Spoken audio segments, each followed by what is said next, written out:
The sun was high in the sky, pouring golden light over Maplewood Plaza, the busiest shopping center in the city. It was a Saturday afternoon, and the place was alive.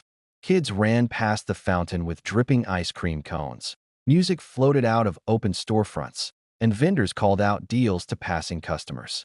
Laughter mixed with the sound of car doors slamming and shopping bags rustling. It was the kind of bright, ordinary day where nothing unusual was supposed to happen. Nia Thompson adjusted the strap of her backpack and stepped out of the bookstore, a small paper bag tucked carefully under her arm. She was 17, tall and slim, with deep brown skin that glowed in the sunlight and tight curls pulled into a high puff. She wore ripped jeans, a soft yellow t-shirt, and white sneakers that were already a little dusty from walking across the plaza. She moved with purpose but without hurry, her headphones resting around her neck as she checked her phone for the time. She had just finished buying a study guide for her upcoming scholarship exam. Her mom had picked up an extra shift at the hospital, and Nia had promised to be home before dark to help her little brother with his math homework. Life wasn't easy, but it was steady. Nia believed in steady. She believed in working hard, keeping her head down, and staying out of trouble. That's why she didn't understand the sudden shadow that fell across her path. "Excuse me," a voice said, sharp and loud enough to turn heads. Nia looked up. Officer Bradley Monroe stood in front of her. He was tall, broad-shouldered, and wearing sunglasses that hid his eyes. His uniform was crisp, badge shining in the sunlight. A patrol car was parked just a few feet away at the curb, its engine idling. People nearby slowed their steps, pretending not to stare. "Yes, sir?" Nia asked, pulling her headphones completely off. "Where do you think you're going?" he asked. "Home," she replied calmly. "I was just at the bookstore." He glanced at the bag in her hand, then at her backpack. "Mind if I take a look in there?" Nia blinked. "In my backpack?" "That's what I said." "Why?"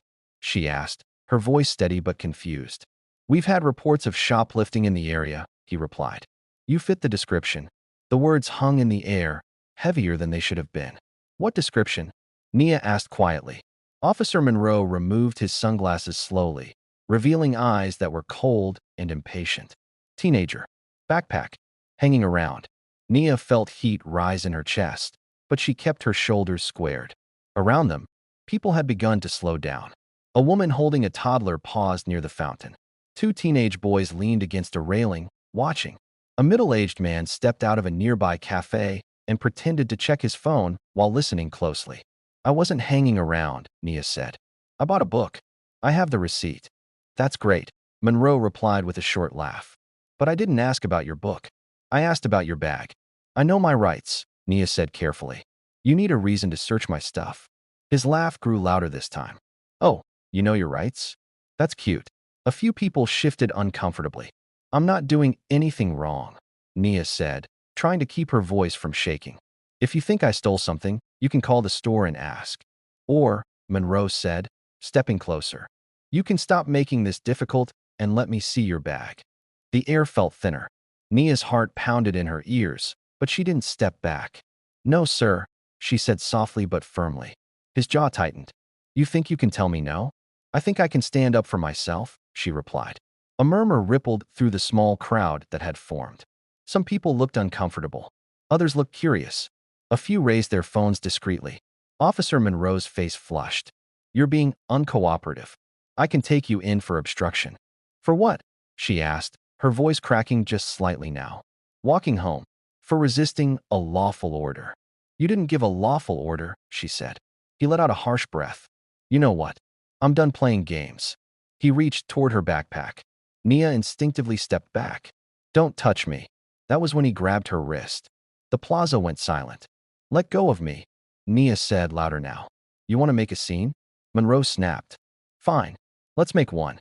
Tears burned behind her eyes, but she refused to let them fall. Her mind raced. She thought of her mom, of her little brother waiting at home, of the scholarship exam she'd been studying for every night. She had done nothing wrong. Nothing. "Call my dad," she said suddenly. Officer Monroe barked out a laugh. "Your dad?" "Yes," she said, lifting her chin. "Call my dad." "And what's he going to do?" "Ground me," Monroe mocked. "Just call him," she replied, her voice steady again. "I'm not calling anyone," Monroe said. Nia said. "You're coming with me." That made him pause. "What?" he demanded. I texted him when you first stopped me.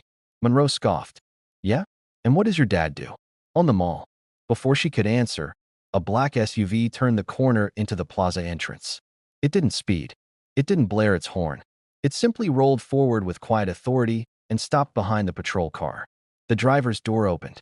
Out stepped a tall man in a navy suit, his posture straight, his expression unreadable. He wore no uniform, no visible badge, but there was something about the way he moved that caused a ripple through the onlookers. Officer Monroe didn't turn around immediately. Is that him? He asked sarcastically. Nia nodded once. Yes, she said. The man approached slowly, sunlight glinting off the small silver pin on his lapel. Is there a problem here? He asked, his voice calm but powerful. Officer Monroe finally released Nia's wrist and turned. And froze. Chief Thompson, Monroe stammered. The crowd gasped softly. Nia didn't move. She didn't smile. She simply stood there, eyes forward. The man in the navy suit was Chief Marcus Thompson, head of the city's police department. A man known for reform, fairness, and zero tolerance for misconduct. A man who had spent decades building a reputation for integrity. And he was Nia's father. I asked, Chief Thompson repeated, his gaze never leaving Officer Monroe. Is there a problem here? Monroe's confident posture collapsed in an instant. Sir, I was just conducting a routine stop. In a crowded plaza, the chief said evenly, glancing at the ring of watching civilians. In broad daylight. With my daughter. Monroe swallowed hard. I didn't know she was your. That's the point, the chief interrupted. Silence fell heavier than before. You didn't know who she was, Chief Thompson continued. So tell me exactly why you stopped her. Monroe opened his mouth, then closed it. There were reports of shoplifting, he said finally. From which store? The chief asked. Monroe hesitated. I'm not sure. Dispatch mentioned it. Chief Thompson pulled out his phone and tapped the screen. Dispatch, he said calmly when the line connected. This is Chief Thompson. I need confirmation of any shoplifting reports at Maplewood Plaza in the last hour. A pause. No reports, the chief repeated. Another pause. Thank you. He ended the call slowly. The plaza was so quiet that the splash of the fountain sounded thunderous. Officer Monroe, Chief Thompson said, his voice controlled but firm, badge. Monroe's hands trembled as he unclipped it. And your radio. He handed that over too. You will report to Internal Affairs immediately, the chief continued. Effective now, you are relieved of duty pending investigation. Monroe's face drained of color. Sir, please. I didn't mean. You didn't mean what? The chief asked sharply. To humiliate a young woman in front of a crowd? To misuse your authority? To put your hands on someone without cause? Monroe said nothing. Chief Thompson turned to Nia. Are you okay? He asked gently. She nodded, though her eyes were glassy. I'm okay, she said. He looked back at the crowd. To everyone here, he said clearly. I apologize for what you witnessed today. This department stands for protection and service. We will not tolerate anything less. A few people nodded. Someone began clapping softly. Then another joined in. Within moments, applause filled the plaza. Nia hadn't wanted a scene. She hadn't wanted applause. She just wanted to go home. Chief Thompson placed a steady hand on her shoulder. You handled yourself with courage, he said quietly. I was scared, she admitted. I know, he replied. Courage isn't the absence of fear. It's standing firm anyway. As Officer Monroe walked away under escort from another responding officer, Nia felt the tension finally leave her body. Her wrist still tingled where he had grabbed it, but her spirit felt stronger than it had that morning. People approached her slowly. You were so brave, a woman said. You did the right thing, added the man from the cafe. Nia smiled politely, but her mind was already elsewhere. Dad, she said softly, what if you weren't my dad? Chief Thompson looked at her carefully. Then I would hope, he said, that someone else would have stood up. He turned back to the crowd. And that's the lesson, he said, raising his voice slightly. Accountability doesn't depend on who someone's family is. It depends on who we choose to be. The sunlight still shone brightly over Maplewood Plaza, but something had shifted. Conversations were different now. Eyes were more thoughtful. Nia slipped her hand into her father's. They walked back toward the SUV together, not as chief and daughter, not as officer and civilian, but as two people who understood that real strength and sometimes all it takes to change a moment is 3 simple words. Call my dad.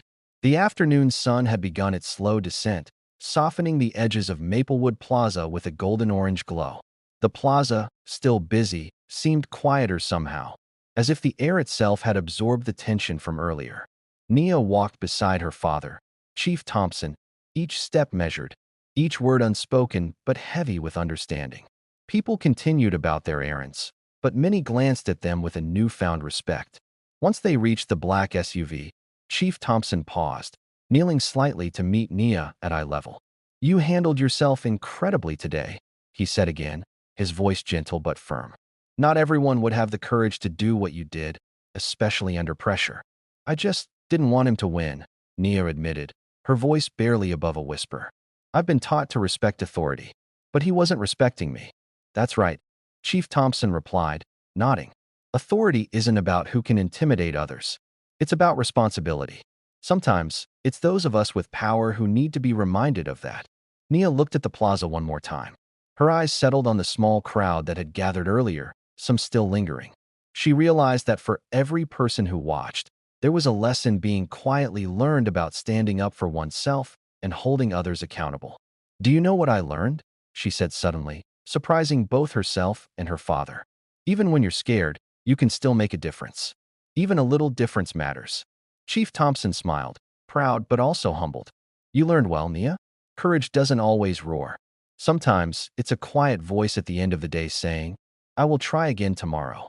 As they opened the SUV doors, Nia hesitated for a moment.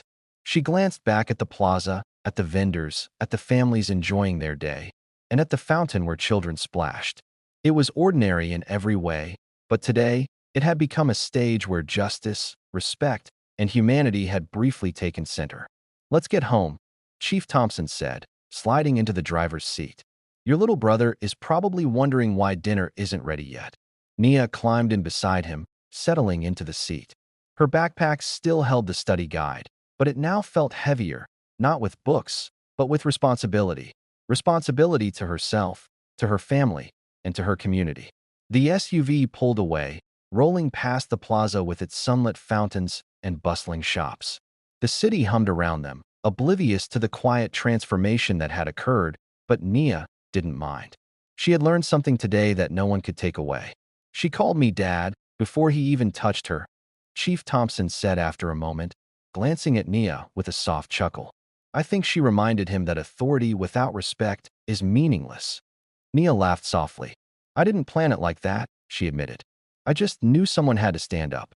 "That someone," her father said, his hand brushing hers, "was you.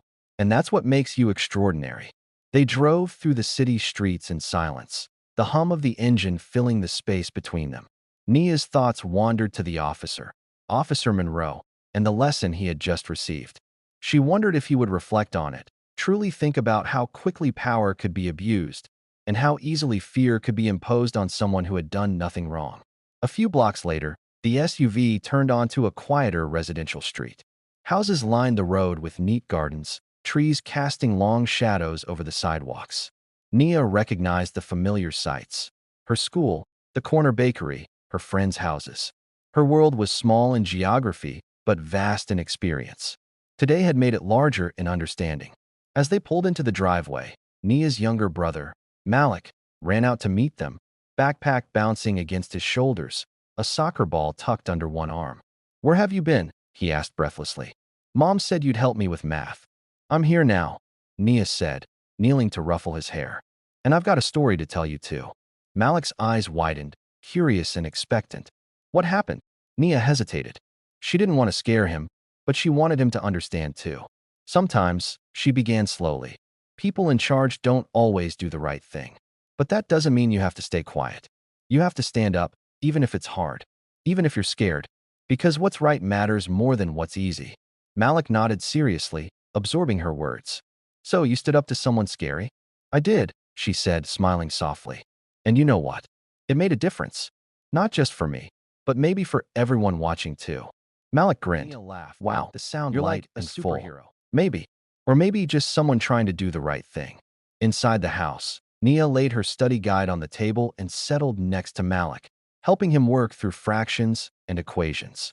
Her father watched from the kitchen doorway, a proud, quiet smile on his face. The tension of the day had finally melted into something ordinary again, yet nothing would ever feel ordinary about what had just happened. As the sun dipped lower, casting long shadows across the room, Nia realized that courage, respect, and accountability weren't just lessons, they were choices. And every choice, no matter how small, had the power to change someone's world. Her phone buzzed. A notification from the bookstore. She had a text from the cashier confirming her purchase, just a simple receipt. But for Nia, it felt symbolic. Proof that no matter how chaotic the world could get outside, she had done everything right. Chief Thompson came over and ruffled her hair. "I hope you know," he said quietly. "You taught someone a lesson today too. Not just the officer. Everyone watching." Nia looked at him and smiled. "I just called my dad," she said softly. "But I guess sometimes, calling for help isn't weak. It's brave." And in that moment, as the day faded into evening light, the house felt warmer than ever, filled with safety, love, and the kind of courage that doesn't need applause. It simply exists. The lesson of Maplewood Plaza would stay with her forever. Strength is standing firm, even when the world doubts you. And sometimes, the simplest words, like "call my dad," can change everything. The next morning, the sunlight streamed gently through the curtains of Nia's bedroom.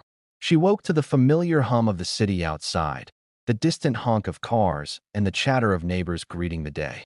But unlike most mornings, today felt different. Heavy shadows of fear and tension from yesterday had been replaced with a quiet pride, a sense of having done something that mattered. Nia stretched, her thoughts drifting back to the plaza. She remembered the laughter of bystanders turning to silence, the sound of Officer Monroe's harsh voice fading as her father arrived. She thought about how strange it had felt to be seen, not as just another teenager, not as someone invisible, but as a person whose dignity mattered. That realization settled in her chest like a warm weight, something grounding and real. Her phone buzzed beside the bed. Messages flooded in from friends, classmates, and even a few strangers who had seen the scene unfold online. Most of them were simple. "You were amazing. So proud of you. I hope you're okay." But there were others that went deeper. Stories of people who had experienced harassment, who had felt powerless, and who saw Nia's courage as a spark of hope. Her mother called from the kitchen. "Nia, breakfast is ready. I swear, if you're thinking of skipping eggs again, I'll ground you." Nia laughed, sliding her feet into her sneakers. She grabbed her backpack, now lighter than it had ever felt, and headed downstairs. The smell of scrambled eggs and toast filled the air. Malik sat at the table, his face bright with curiosity. "So, what's the story?" he asked again, not missing a beat from last night. Nia smiled, her heart full. "The story isn't just about what happened. It's about what you do when things aren't fair. About standing up. About knowing that fear isn't a reason to stay silent." Her mom set a plate of eggs in front of her. "I don't need to hear it to know you did the right thing. I could see it in your eyes last night." Nia blushed but nodded, taking a bite. I wish everyone could feel what it's like to be seen for who you really are. Not just judged because of what someone thinks you might be." Her father, Chief Thompson, entered quietly.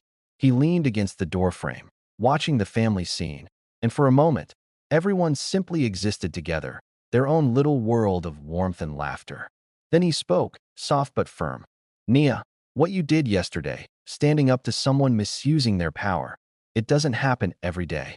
Most people stay silent, out of fear or uncertainty. You didn't. You reminded not only that officer, but everyone who watched that fairness matters more than intimidation." Nia paused, feeling the weight of his words sink in. "I was scared," she admitted. "I didn't know if I could." "That's the point," Chief Thompson said. "Courage isn't the absence of fear. It's acting despite it." Malik piped up, still chewing. "So, she's like a hero, right?" "Yes," Nia said, laughing softly. "But heroes aren't just in movies. Sometimes, they're in everyday life. They're in grocery stores, in schools, in our neighborhoods. They're ordinary people making Nia and her father returned to Maplewood Plaza. But this time, it was different. The plaza wasn't a battleground. It was a community, alive with people, shops, and families enjoying the day. Nia noticed people greeting her with nods and smiles, some whispering to each other about what had happened yesterday. She realized the story had traveled far and wide, sparking conversations about accountability, respect, and courage. The bookstore where Nia had bought her study guide had put a small note in the window. To the young lady who showed courage yesterday, you inspire us all. Nia paused, touched, but also humbled. She had only done what she knew was right. Yet seeing the note, knowing that her actions had touched strangers, she understood how one act could ripple outward, changing more than just one day. Chief Thompson noticed her gaze. You see, he said, one small action can inspire thousands. Change starts somewhere. Sometimes, it starts with standing up when no one else will. They walked further into the plaza, stopping at the fountain where children played. One little girl approached Nia timidly, holding out a small drawing. It was a sketch of Nia with a speech bubble that read, "Courage is standing up for what's right." Nia knelt, accepting the gift gently. "Thank you," she said. "You know, you can be brave too, even in small ways." The girl nodded, shy but determined, and ran back to her friends. Nia looked up at her father. "I think this is why you do what you do," she said softly. "Not just to enforce rules, but to show people what fairness looks like." "That's part of it," Chief Thompson admitted. "But the bigger part," he said, putting a hand on her shoulder, "is teaching the next generation that strength comes from integrity, respect, and standing up for others." As the sun dipped lower, casting warm, golden hues over the plaza, Nia felt a profound sense of peace. She had faced fear, injustice, and intimidation, and she had emerged not only unbroken but stronger. The plaza, once just a place to walk through, had become a canvas where lessons of courage, fairness, and human dignity were painted for everyone to see. Even Officer Monroe, now escorted quietly through the department for investigation, could not erase the memory of a young black girl standing tall, refusing to be silenced. That image, the determination, the calm, the unwavering voice, would stay with him, challenging him to reflect on his actions and, hopefully, to do better. Back home, Nia settled at her desk to study. The day's events weighed in her mind, but they did not distract her, they energized her. She thought about her scholarship exams, about her future, about the kind of world she wanted to live in and help build. Every page she turned, every problem she solved, felt infused with purpose. She realized courage and fairness weren't just abstract ideas. They were threads woven into the fabric of her everyday life. Her father came in once more, sitting in the doorway silently, watching her work. "You've grown today," he said quietly. "Not just older, but stronger, wiser. Remember this feeling. Remember how it feels to stand tall even when everyone else doubts you." "I will," Nia promised, looking up with a small, confident smile. "And I'll help others stand tall too." Chief Thompson nodded, pride shining in his eyes. "That's all any of us can do. Teach, guide, and act with integrity. That's how change happens." As evening settled over the city, the family sat together on the porch. Malik practiced his soccer kicks in the yard while Nia and her father talked quietly, watching the sky shift through shades of pink, orange, and deep purple.